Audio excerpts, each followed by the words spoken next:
Hello, everyone. Welcome to this week's episode on Laid Back the Aturezinka podcast.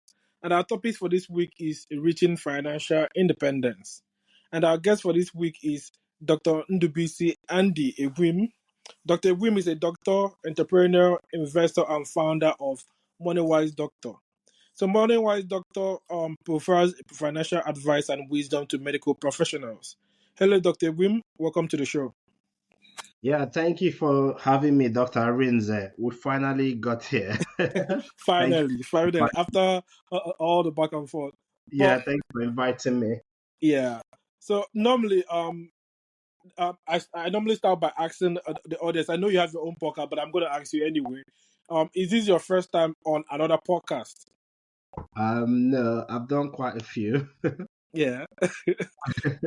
Well, but this is your first time on this particular podcast. So do you have any Exactly. expectation? No, it's my first time on your podcast. So, yeah, so it's my first time in that regard. Yeah. But do you have any expectations for today? No, I expect that it's going to be a podcast. We're going to have a chat and you ask me some questions and I'll try to answer them. Okay. Fair. All right. So first and foremost, let's start with actually defining what we mean by financial independence. Okay. I think the way I look at it is being able to have economic security in such a way that you are in control of your time and your money. So basically, an example is if I wake up today, this morning, and I have to go to somewhere I don't really like to do a job I don't really want to do, just so that I can get enough money to pay my rent, then that's still some level of dependence. Yeah. But if I'm able to get to the level of financial income where either my investments or my income exceeds my expenses to the level that I can then choose what I want to do, that I don't have to depend on a salary or anything like that, then that's what I refer to as financial independence. It's not necessarily having a private jet or a Lamborghini, but getting to that point where you have that level of economic security. Mm, okay. But how can one actually achieve this independence? Because all of us we start off by actually being employees. So and a lot of us we still look forward to the salary at the end of the month. So how can one actually achieve this independence and that will not be so dependent on going into do the job we don't want to do? Yeah, well, I'm glad you said all of us, which is including me. We all start from somewhere. Yeah. Um, but it's not quite all of us. If you think about people from the royal family in UK, maybe they were born directly into into money. But Yeah. in my own case, that wasn't the case. There are a few things I tend to suggest to doctors, and obviously it's useful to everyone, is to start with a plan. You need to define at what level would you become financial independent? How much money do you need? And for lots of people, not even understanding the goal where you're going to makes it even harder. So the first question will be, what are your monthly expenses? What are your projected monthly expenses? How much are you going to spend every month? If you have children, you need to obviously factor in their cost. Are you going to pay for school fees when they turn 18? Do you have life insurance, health insurance? So if you consider this requires a very careful sit down planning, work out, and sometimes you might need the help of a financial advisor. You work out how much do you need to stay afloat every Yeah. month. Now, being able to generate income, whether it's from your asset, in my case, if it's dividend or rental income or from a business income, being able to get to a point where your income exceeds that expense. That's where you're going to. But first of all, you have to know what is that amount. It might Yeah. not be an exact amount, but just having a general idea as close as possible. Once you get that number, the next thing is you do a calculation working out on how can you generate it passively. So if you multiply the same amount by 25, that's the general rule of law we use. If you invest that money, let's say passively, you're just getting interest at 8% on it. will you be able to live on it? And for some people, it might not be true investing. It might be true that they've got like a real estate portfolio. Like, let's say you are a salaried person, you're working, and then you are investing your money, you are buying property. Let's say you are investing in another person's business and they are paying you an interest. So it's not one pathway for everybody. But either way, the first thing everybody needs to know is how much do you really need to become financially independent? Yeah. So because it kept on mentioning how much do you need multiplied by 25. Like, so now this leads me to my next question now. How much does one really need, or is it subjective? It depends depending on the person. How much does one actually need to become financially independent? Yeah, so that's a good question. There's something we call fire number. So fire number is it used to be very popular for many years. So basically, fire is financial independence, retire early. So we calculate it as generally equal to 25 times your annual expenses. So whatever you're going to spend in a year Yeah. is an estimate of how much money you need to reach a comfortable early retirement. So we use what we call the 4% rule. It refers to the idea that once this money is saved, you can aim to withdraw 4% of your savings per year during retirement and never run out of money. But now, Arinza, it all depends on your expenses. For instance, if you like to fly a private jet, you have like a boat, you're partying every weekend, compared to maybe someone else who is living a simple, modest life. They're driving maybe a car that is 10 years old or whatever, and they're relatively in good health or they have health insurance. Your own fire number obviously will be much higher Yeah. than other person. So that's it drives us back again to figuring out what your monthly budget, which you can then multiply to 12. Because what happens is that most professionals don't even know how much they spend per month. You can't really like put a figure on how much they spend per month. This means that it's hard for them to work out the plan. So I say the fire number will largely depend on what your current and projected future expenses are. Obviously, someone will say you don't know the future. Of course, you can't calculate what you don't know. You can only calculate what you know, and then you try to mitigate risk of the future by getting things like insurance, life insurance, income protection insurance, car insurance, and all those sorts of insurance to try to reduce the risk. Hmm. Interesting. But so um how so I'm thinking about it now. Like when you talk about spending, everybody spends differently. I saw someone. I saw an article where someone said that you should spend lavishly, at least spend on things you really really want, and then another person was saying spend less than you earn. So which is it now? Is it because you did mention you could have somebody who actually spends low and has a car that's about 10 years old, so that would determine their fire number. So which is it now? Is it about spending recklessly on the things you really really want? Like if you want to buy something, you go for the quality and spend more money, or is it about trying as much as possible to actually cut your costs? So which is it now? That's a very key question, Arinze, because most times people mix it up. Yeah. I'm not of the school of thought that you should be miserable. I believe in having. I mean, if you really love cars, even if you cannot buy a Ferrari, but you can buy a Mercedes and you can afford it, fine. I've got a couple of them myself. I like those, but I'll tell you what my approach to it. Do you remember a radio? Let's say maybe when we are growing up, do you remember radios that you turn on the dial? You can Yeah. roll the radio, yeah. So Ramit Sethi, an author, he gave this illustration about money dial. The same way you dial radio. If you want the noise to go up, you dial it up. If you want it to sound down, you dial it down. Exactly. So youngsters these days they will know podcast. Like radio is like the former podcast. Yes, that's Yeah. what. True. So what it is that when it comes to money, I approach it from that money dial aspect. For instance, I may want to I like to hit wear a very nice shoe. I may be ready to spend as much money.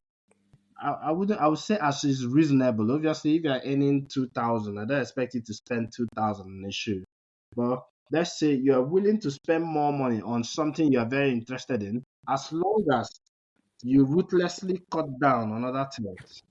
For instance, I'll give you an example. If you like popcorn, and that's something you like, or you like to buy shirts from TM Lewin or wherever, you want Yeah. to buy the shirt you love, but Yeah. when it comes to, let's say, car, it might be that you don't care if you drive a Camry or if you drive a Tesla.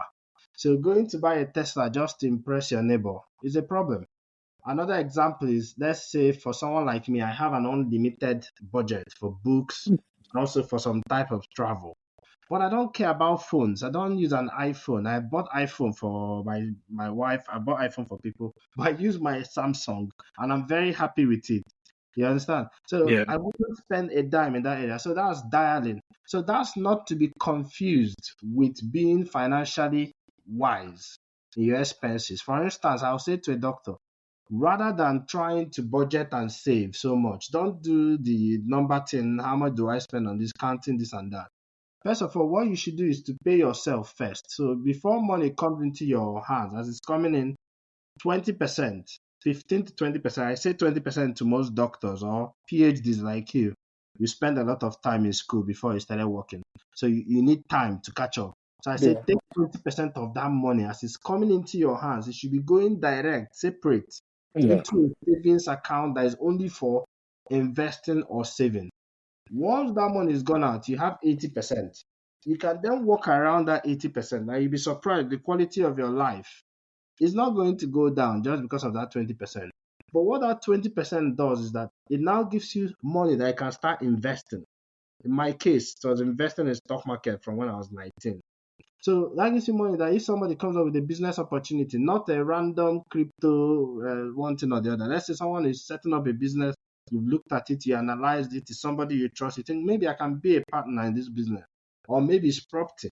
But that first 20%, once it's out, whatever is left in that 80%, if you decide that you want to buy a perfume that is going to take up that 80%, and then you're not going to eat, you're going to drink, Gary, okay, that's what you've decided. But once that 20% has gone out, at least you know that that bit has gone out. Obviously, for people like me and you, we're obviously from Igbo extraction. So, Yeah. and for most African people, family is important. We have a percentage. This I've done since I was 22. You have a percentage of your income that is going to family. This is a Yeah. percentage. Whether your income goes up or goes down, the percentage is there. You know, for people like us that like to give to charity, church, and all that, you have a fixed percentage. If you do these things, the rest of the money budget takes care of itself, rather than trying to allocate one thing or the other. So yeah, I believe in buy the best things that you are really, really interested in, but every other thing, just don't even notice it. It doesn't matter. You're wearing designers. Okay, that's fine. I don't really care. You don't need it. Yeah. But if somebody has liked it, it's fine. He can buy it as long as he's also making sure that he's saving money in another place. That way, he can have some quality of life and still have a good financial plan. Hmm. Hmm.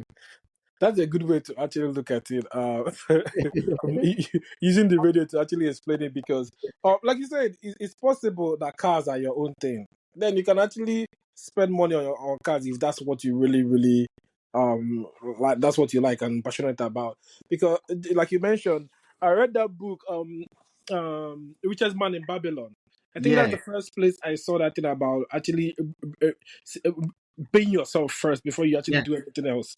yes. Yeah, yeah, I yeah. read Oh, I read it too when I was a teenager. It was about paying yourself first. First, yeah, it was about the same time I read that Poor Dad. It was an eye-opening thing.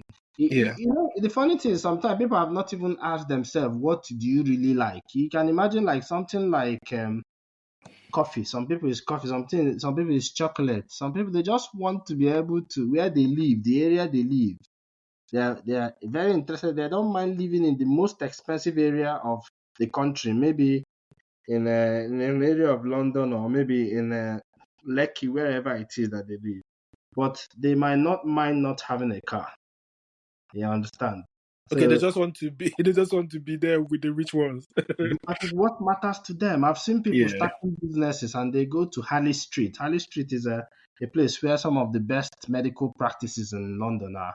and they get one small box in Harley Street. They just want to make sure that their address is there.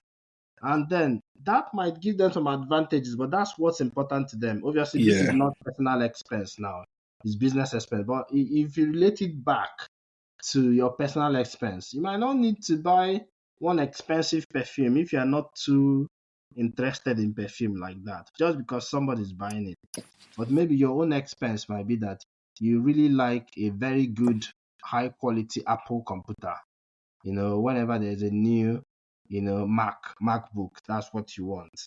Yeah. So being able to think about it from those aspects, it will help you not to feel miserable while Yeah. you're saving money to invest for your future. And at the same time, you can have a high quality life that you enjoy. Okay. But so with everything we've said now about spending and trying as much as, but depending on what you like. So how can one now build a very solid financial foundation now? Okay. That's another good one. I mean, because the foundation matters, isn't it? Yeah. Yeah, so again, I'll use the framework I use from MoneyWiseDoctor.com, because basically a lot of the people who follow my podcast and also thousands of people on my newsletter is usually about their doctors, but the secret or the truth of the matter is that the same information translates to other people.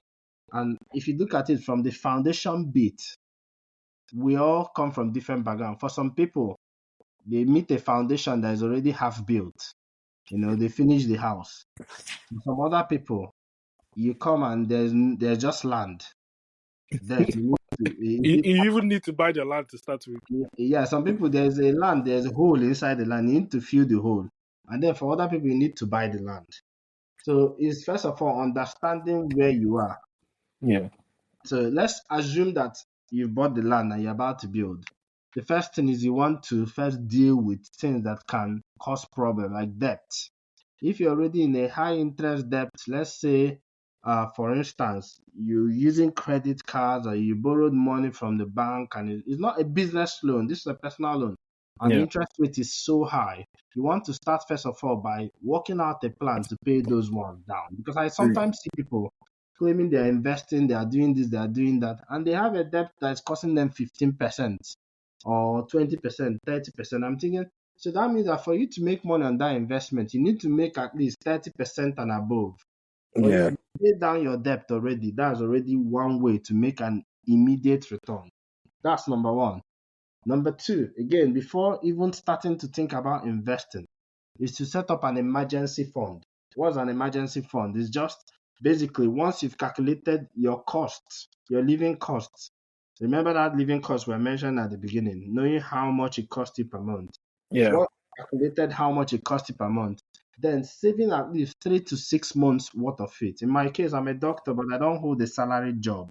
So that means I have control of my time. But the price of it is that I have to have an emergency fund that is larger than an average person that is just doing a regular job, because I know that I can't pinpoint and say exactly I'm getting a salary this month or next month. I have to think that my business or whatever will raise the money.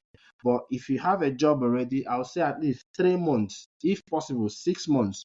So that means that if what you spend every month is $1,000 or £1,000 or 50,000 naira, depending on what currency, take that money and multiply it by three. And that money needs to be sitting in a bank that is earning interest.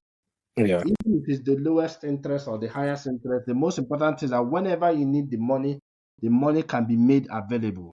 It's not something that you go and fix somewhere that you can't get. It's not something you use for an investment. It's just Yeah. your emergency fund. Why this is important is because if you start investing and you've not taken care of this issue, small things like changing your tire, car has problem, minor issues, you find yourself, you might go and sell your investment, and that might not be the best time to sell the investment, because part of why we get like very good returns in the stock market is that we don't sell things when they are down, or we wait for them to mature, especially when you see a company that is doing okay. Or if Yeah. you have a house and you have to sell it to pay down debt, you sell it at a very low price so that you can get buyers. So having that emergency fund is number one. Sorry, number two. We've talked about paying debt and then having an emergency fund. And number three, obviously, again, is protecting against the downside. I don't know, depending on where you are, things like life insurance, income protection, car insurance, house insurance. It's just basically you making sure that if things go down, I know that some people say, God forbid, nothing will happen. And I'm like, well, the thing is You this: never know. you never know. These things happen. People die. I have a colleague who died last year. He was a lovely 36-year-old Nigerian surgeon in London. We grew up together. I knew him when before we became doctors, and he died. So nobody plans all those things. So I have a colleague who was an expert radiologist. So he's a radiologist that they interpret X-ray. You know radiology now. They interpret Yeah. X-rays, they interpret scans, and she had an eye problem, and she could no longer do her work because her work was looking at many bright screens. So having an income protection, which is money that she was paying, small money she was paying every month. I appreciate that this might not be available in every country, but I'm talking based on UK, where a lot of our followers and subscribers are. So income protection, house insurance. Nobody expects their house to burn down, but again, if it's not too much to pay, you want to prevent or defend against that. And then car insurance. These are the basic insurance. It's Yeah. only after you've done these basic things that I even think that anyone should start thinking about investing. Obviously, if where you are, you can't get proper insurance, then maybe you can start investing. But if you have done these things, then it takes me to the next aspect, which we can discuss a bit more. Okay? Okay. Yeah. All So right, carry on. for the solid foundation now, you've likened it to buying the land, or depending on the stage where you start from, and you mentioned it's important to actually make sure you pay off your debt first. Then before you start saving and saving for rainy days, and then you start investing. So the most important thing is to make sure that you're debt free first. Am I correct? Yes, but some type of debt. If, Yeah. for instance, I've got like two or three houses that I've borrowed money to buy from the bank, I borrowed money from the bank to buy it, and I have tenants living there who are paying monthly rent, and the monthly rent is enough to cover the monthly debt payment to the bank. That is what we call good debt. Yeah. If I borrowed money from the bank and every month I'm supposed to pay the bank 1,000 and tenant is paying 1,250, so I can pay the bank, that is good debt. Yeah. You might not focus on that one at the beginning. The debt to focus on is consumer debt. Debt like you borrow money to eat, you borrow credit card, you borrow money to buy motor, you borrow money to buy wedding ring. I see people borrow money to even buy furniture to do a big party so that they can impress their colleagues. So that's the debt that I'm focusing on first of all, not every debt. Of course, if you have a car that you bought, sometimes people borrow money, they buy a car, the value of the car is going down. But if you think that at the end of the day, you are going to keep that car and you may not be able to muster all the money to pay it off, I'll say you should pay down. You can start with smaller debts, first of all. They'll Yeah. give you momentum to pay down debt. Or you can go the other way, what I will call avalanche method, where you can pay the highest interest debts first. Yeah, so there are ways to approach it. Mm. Interesting. So, okay, now, so we've talked about debt management. Now we talked about savings, but so what do you think are the costly financial mistakes people actually make? Is it that they end up taking a lot of debt against their own name, instead of putting it in their business, so they end up being in so much debt because they're trying to impress their neighbors? So what do you think are the most costly financial mistakes people make? I think one of the costliest one is not even having a plan in the first place. Okay. Because every other thing comes from not having a plan and not following it. If you go to, let's say you go to the airport and you just enter any security line, you buy a ticket, then you might find yourself in another country you did not plan. Or you just, I would say the motor park is easier. You go in there, you just buy a ticket, you just stay anywhere. So most people will not end up anywhere because first of all they didn't have a plan. Because if you had a plan and your plan was to do this and do that, that plan already tells you, okay, don't go in this direction. Yeah. Don't go and buy Ferrari to impress your neighbor, especially if you can't afford it. If you can afford Ferrari, go ahead and buy a Ferrari, knock yourself out.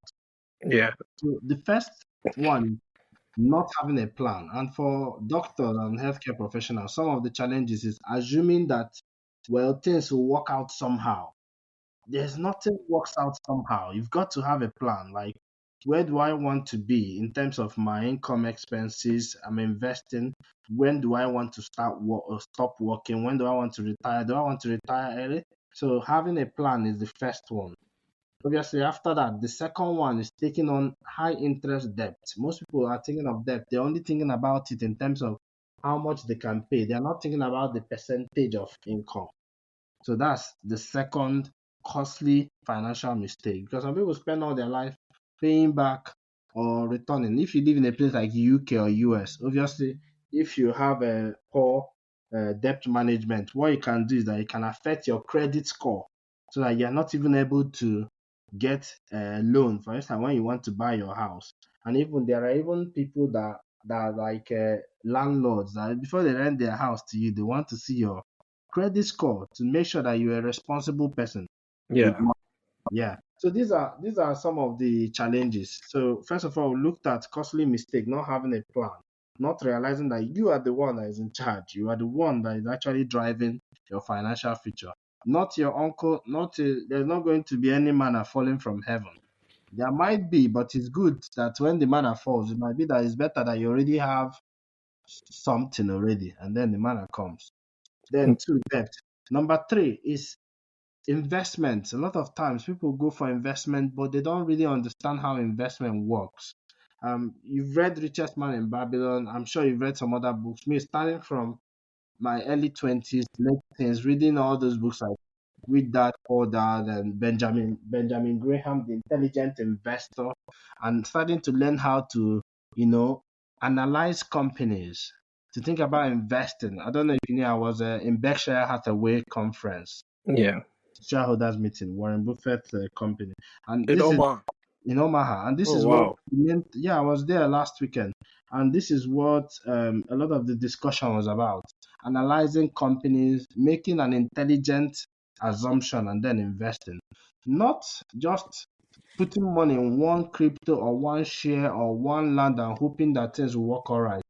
No, that's the solution to problem. Before you invest, you must have sat down and thought about, okay, how much can I lose on this investment? Why am I investing? At what point do I sell this thing? How do I decide that this is no longer a good investment? Why Yeah. am I investing in this thing other than this other thing? So that intelligent approach to investment is important because let's face it, salary does not make anybody rich. No. It's actually when you diversify your income, you invest and all that. That's usually what helps. Even for business person, if you earn money and you stop your business, then you stop earning money, then that means you need to be diversifying your income and investing as well. Yeah. Okay. But on the topic of diversification of income now, all right. Mhm. So how can one actually have different sources of income? Because you see a lot of people talk about side hustles that are out there. And when most of the time when I talk to people about side hustles, they will tell me, "Oh, I don't have this skill. I have little skills." So how how can one that have different sources of income, especially when they don't have especially when they have little or no skills? Okay, this is a very good question, and maybe we'll use ourselves as example.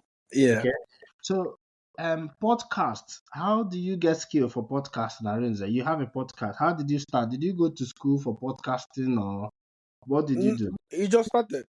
You started, you learnt it. How Yeah, did you get me to on your podcast? I'm in my house in UK. How did you get me? You reached out to me, and yeah, I at first I wasn't available. Obviously, I've had a couple of appointments today, and my hourly rate just for paid consultation is quite high. But we have a podcast. It's a free podcast and all that. But because he reached out to me, it didn't work out. He persisted, and on Saturday when we were supposed to have a podcast, a paid gig came out. So a lot of people, when they say that they don't have any skills, you say, well, it might be that they are not ready to actually do something. For instance, I'm a doctor. yeah, While I was in medical school, I launched my first website. While I was in medical school, I started my first blog. while I was in medical school, people started asking me, how do you do this? And then I started teaching seminars on stuff like that. That was about the same time I was still investing. While I was in medical school, I had a business that was, listen for it, providing suits, shirts, ties, shoes for people graduating. I supply it in Wow. sets. Was I a tailor? I was not a tailor.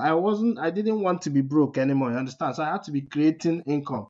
I had to learn how to deal with tailors. I had to learn how to, okay, different colors, different material, then sell it to people so that they paid me. And some of those were still my friends. Those are my customers. In fact, some of Yeah. them are coming, there are some of them are about to launch something together. So you see, when people tell you that, well, I don't have the skills, you say, well, there are two things. It's either you have money or you have time. If you have money, then you pay somebody to do it.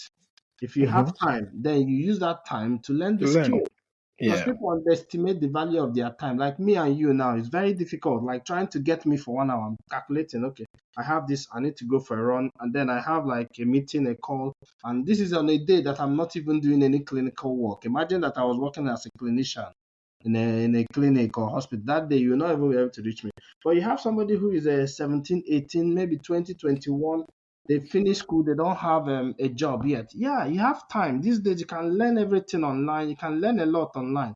And if you need to pay somebody for a shortcut to learn it quicker, then it's better than the money you spend buying sneakers or buying the latest designer watch. But of course, if you're ready to spend the time, you can learn so much on YouTube. Look at you, you're doing this podcast. Okay, I'll give you an example. Another example. This podcast you're doing, let's say you grew your how many downloads do you get per episode? Like thousands. Yeah. Thousands.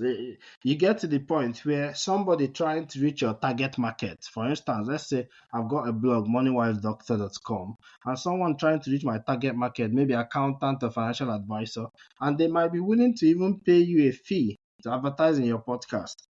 That Yeah. that is a side hustle on its own. This is not the only side True. hustle. Web design. At some point, meet local business owners. I remember in those days, you say, we are not going to design a website for you. We are going to give you a dynamic presence online. It's not a signboard website. It's a website that sells. How do I know? I went to learn it on my own, you know. And after a while, you can't handle the job. You employ people to support you. So video editing, I always employing video editors. I always need somebody to edit something every week, every month. Graphics, I don't have time to start doing all my graphics, even if I like it. So when people tell you, okay, there's prompt engineering with ChatGPT self, the ChatGPT can be teaching you the things as you go. So when someone tells you they don't have any skills, I usually say to them, okay, what skill can you learn? And I don't believe people when they say they don't have skills. They have skills, but they've not realized that that thing they have is a skill. Because Yeah. sometimes what you think is nothing, you might need to bring it up, polish it, and clean it, and package it, and then go out there, let people find you. Yeah, Yeah. so unfortunately, for somebody who doesn't have a skill and is not interested in learning a skill, it's really, really hard. Yeah. Uh, yeah, No, I understand what you mean. I asked this question. Everybody is different. Just yeah, like you said, we both have busy lives, but we're trying to we made our time to actually record this podcast. hmm If you really want to do something, you have to find a way to make it work, one way or the other. But um but some people, like I said, they tell you, oh, okay, they know they already have this job, this permanent job, but they need another side hustle, and they come to you to ask you, okay, what else can I do, what else can I do? Because sometimes people are not patient because they yeah, want to get they want to get the rewards immediately, so they ask you, oh, what side hustle can I do immediately to get money? So maybe developing a podcast or starting a blog, like you said, I've done a blogging myself. These are things you need to do and develop to get to a certain point. But I yeah. don't think everybody has that kind of patience. No, but there are side hustles. I can give some ideas actually. There are Yeah, side hustles because a lot of time is not that it's hard. Sorry, it's not that it's complex. It's just that it's simple, but it's not easy. yeah, Because a lot of time you say, okay, you want to do side hustle, I ask you, but what can you already do? For instance, I had an accounting student when I was in university. His side hustle was helping me to do my bookkeeping. This was an nice. accounting student. This was his Mm. side hustle, helping me to do my bookkeeping. and he earned a decent income because he will see what money comes in. So you can't tell him you don't have money to pay him Yeah. because he's seeing exactly what is happening, and then you have to pay him well so that he doesn't do nonsense. So, Yeah. so a lot of times, you ask the person, "What did you study in school? What is your already talent? What is something that you do so easily that other people say, wow, you can do this, and they can't do it?" We have seen young people come on TikTok and dance, and then they make soap, and then they start selling soap online. So unfortunately, there's no clear-cut answer, but there are a few side hustles that most young people now, depending if you are working, you don't have enough time, then you need to focus on creating that time in the evening or weekends. But Yeah. there's not going to be any special time. Any time you have now is the same time you have. You're not going to have more time. So it might be that you come back, you shower, you see your family if you have your family, and then you go to work. First work is to try to pay down the depth of ignorance of what you don't know. And Yeah. then the next level now be how to package what you know. And you give yourself like 3 months sometimes to actually get things going, to understand what is going on. But one, you can start with freelancing. So freelancing is a tried and trusted way to earn extra money. You can become a freelance graphic designer. You Yeah. can be a writer. You can be an editor. You can be a website developer. All these things are in high demand. I've Yeah. hired all these roles before. Sometimes you hire the ones that are not very good, and then they get better. Some you have to drop them and get some other ones. And there are many websites actually. Websites like Upwork.com, Yeah. Five and the rest of them. Yeah. you can like, go to those websites and register. And you earn dollars or pounds or wherever you are from anywhere in the country. I know that I helped my parents publish their book that they've been writing for 20 years. I took out 12 days last December and decided to help them bring it to life. And I had to work on it, take out 12 days. And and I've been an editor in chief myself of a magazine back in school, but I still needed another editor. Guess what? One of the best editors I found with 5 stars on Fiverr was in Nigeria.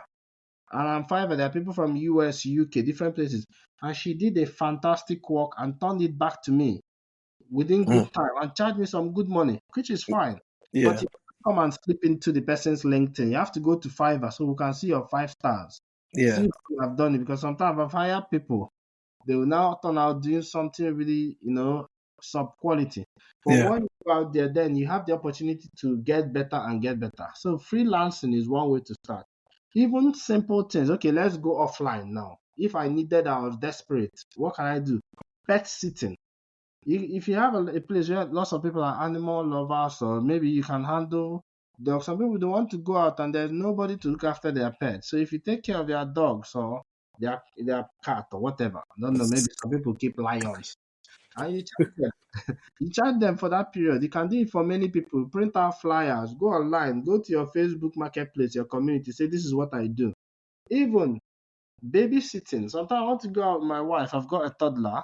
And I'm like, I wish I had somebody reliable and, that can sit here. Let me take my wife out. So there are so many. Okay, there's some people do dog walking. I know somebody that did this one before he got his medical license. We've talked about blogging, which I've been doing for many years, which you do. My current blog is not just a blog now, but it started as a blog. Tutoring. When I was 17, after I've written my jam and everything, maths, physics, something, you can teach somebody.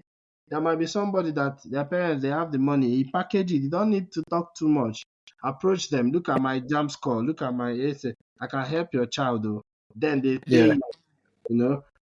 There are so many, you understand? So a lot of time there's online courses and coaching, but you have to know something to teach. Some people selling digital products,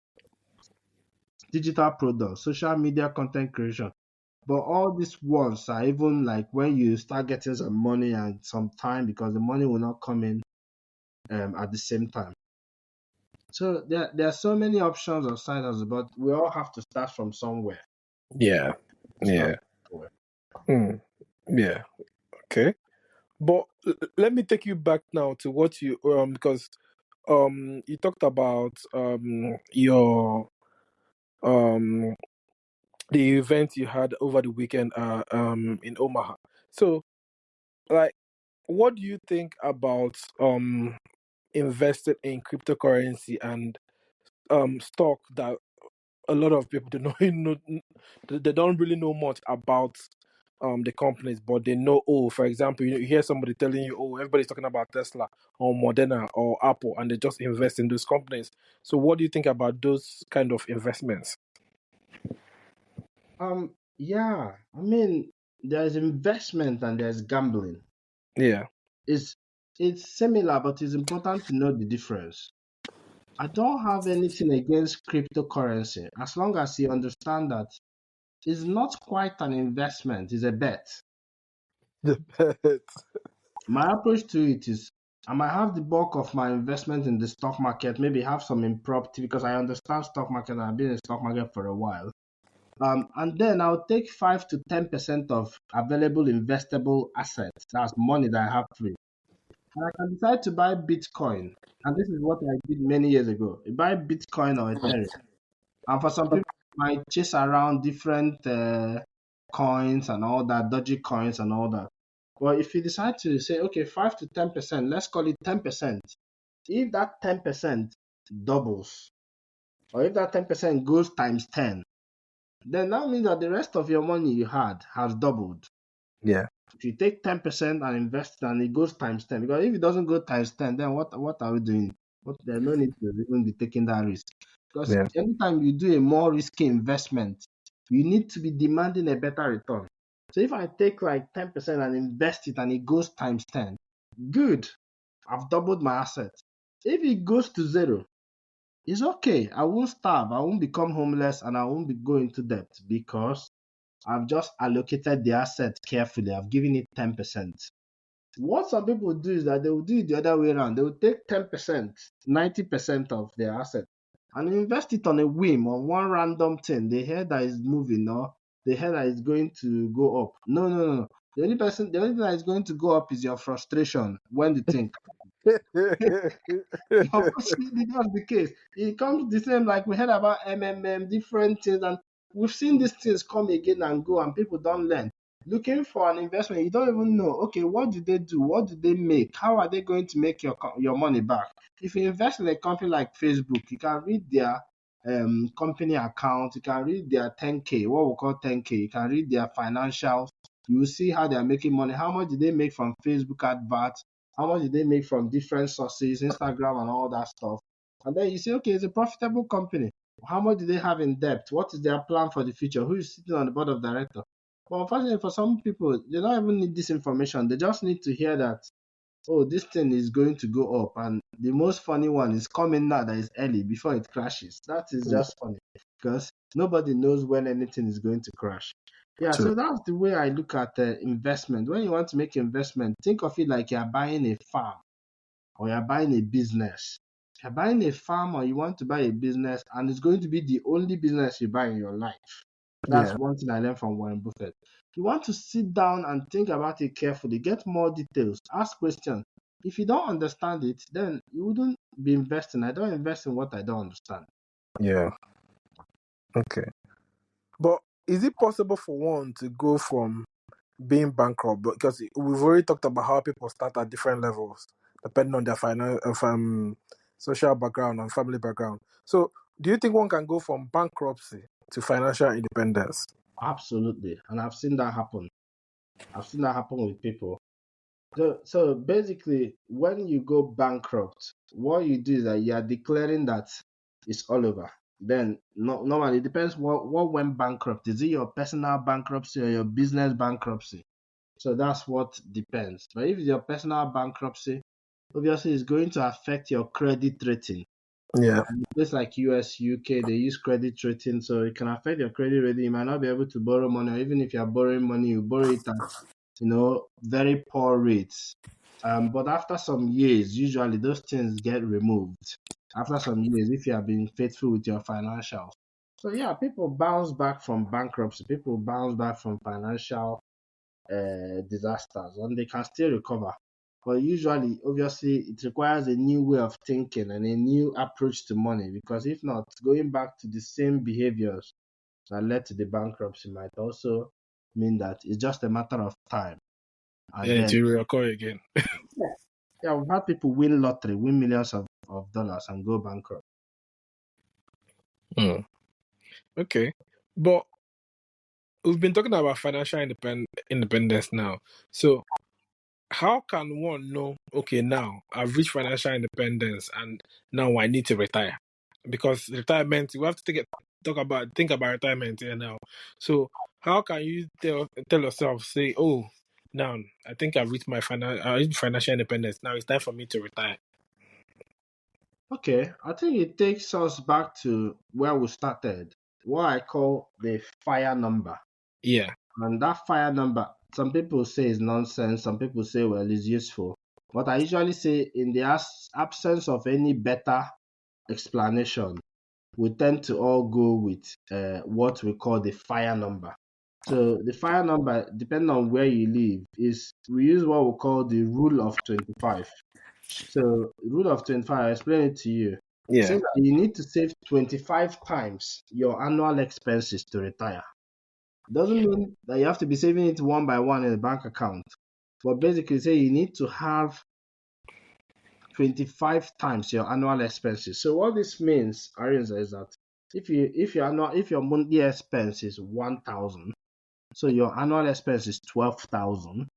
So what you are looking at is 25 times 12,000. I think that should bring us to about 300, if I'm correct.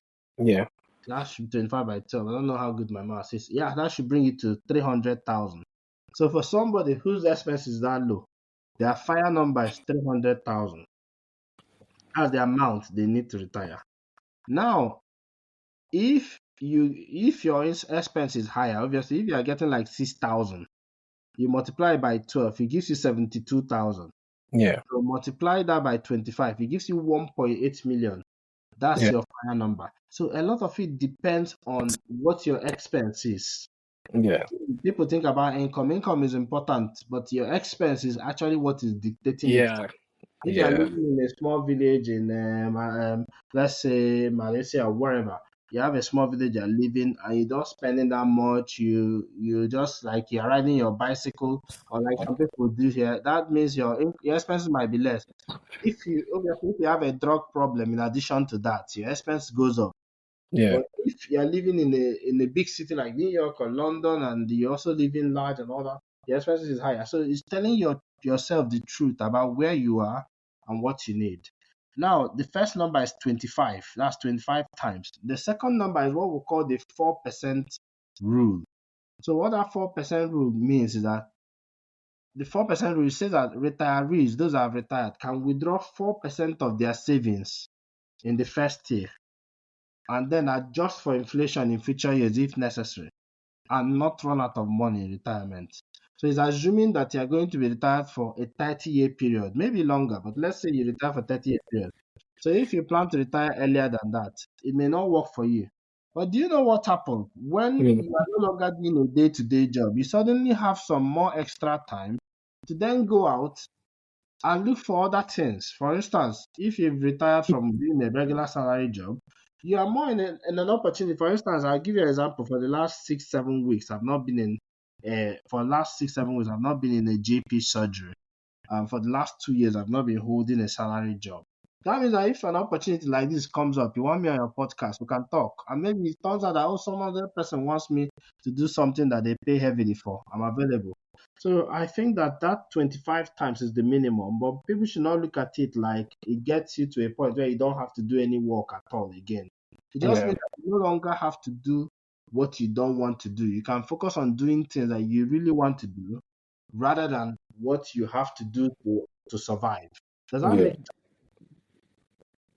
Yeah. I agree with that. Mm. But because of time, let me ask you one final question. All right. Of So course.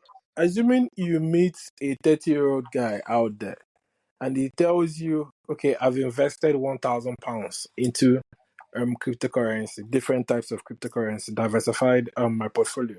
And now I've made times 10, all right? Let's say times 10 or times 100 of his portfolio. What financial advice would you give him to make sure to help him to reach financial independence? Now seeing that he's gone from £1,000 now to 10,000, £100,000.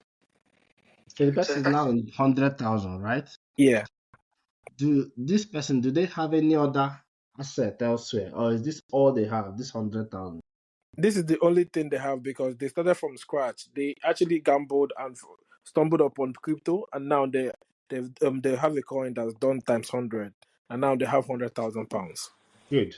So this person, first thing I'll tell them is congratulations, and you have become the exception that proves the rule. So Yeah, because you did it, it doesn't mean that because there are people that did MMM or whatever, they made money, then some people lost money. So I'll tell you congratulations. Now the next thing is now be wise. yeah, If you have gotten to 100K in crypto, the next level will be to reduce your risk.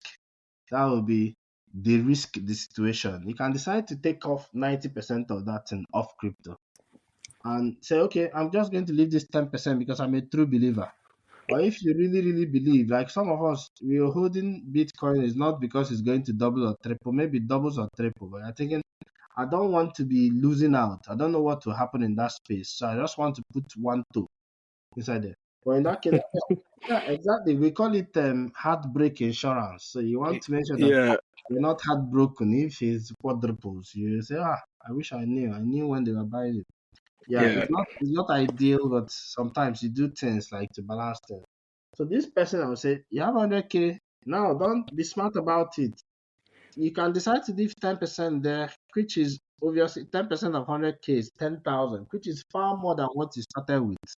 So if you believe that crypto is still going to go, okay, this 10,000 there. Now diversify your portfolio. If you want to take the least possible risk, you can start buying things like bonds. So Okay. bond is like debt. Like Yeah, you can buy government bonds. The government owes you money. They pay you what they call the premium. Or you can buy company bonds or junk bonds. That's another discussion on its own. The yeah, next level of risk is you can buy index funds. So you're buying like the whole stock market. Like you can buy S&P 500, which allows you to invest in the top 500 companies in in the US. world. Yeah, In US, obviously, there's also global indexes and all that, but I think S&P 500 is enough. It's quite a good diversification. Now, if you want to take it to the next level, you can start investing in individual companies, like I do, where you say, okay, I'm studying this company, and whenever I get an opportunity, maybe the company has an issue and I can get it at a discount, I'm going to invest in that company. The person can also take it to another level of diversification. You can buy property. You can decide to buy real estate. You can decide to buy either land, which I think it's some land is good, you can double, but it's better to buy a house. It's better to buy a business. So rather than buy land, they can buy like a parking lot. Rather than buy like a parking lot, or sorry, rather than just buy any house that you're going to live in, you can even buy a house that people live in and rent it out. Obviously, you can still buy office spaces, rent it out. If you want to spend some of the money on yourself, of course, but remember, we are not talking about how you spend the money. You can obviously spend money on yourself, but we're talking about how to invest the money. So my advice to such a person, if they are even existing apart from YouTubers that claim a lot of things, I'll say, okay, you've done this, and yeah, lucky, congratulations. But now be smart about it. Diversify your income. yeah. That's what I suggest. Mm. Okay. Yeah, that's a very good advice, especially with the ETFs and the bonds. If at least even if you cannot invest in the individual company, I just find them confusing because sometimes I tell the young investors or people who are new to investing, if you don't understand it, just go to ETF. It's better for you. So That is you, that is very sound advice yeah, because yeah, 99% of fund managers perform worse than S&P 500. yeah, How you deduct fees and frictional costs like taxes and all that. So yeah, the S&P 500, if you don't understand it, buy the whole market. Buy because this represents the whole market or a lot of the US market. And some people say, what if S&P 500 goes to zero? My suggestion is usually that if all the big companies like Tesla, Coca-Cola, Apple, Amazon, Google, and all of them go to zero on the same day, then you'll not be worrying about money or your investment. You'll be wondering, is there still life? If there is zombie apocalypse, are we safe? Finally, yeah, That will not be my worry. My worry will be, is there energy? Is there light? Are we safe here? yeah, yeah. That's true. That's true. But thank you so much, Dr. Egwin, for your time today, because this is all the time we have for this week. No worries. Yeah, I hope you had a lovely discussion. Yeah, it was an interesting one, and thank you for having me. Yeah, I really appreciate it, and hopefully we'll do this again some other time. All right. Okay. All All right right, then. thank you. Just bye bye. Bye.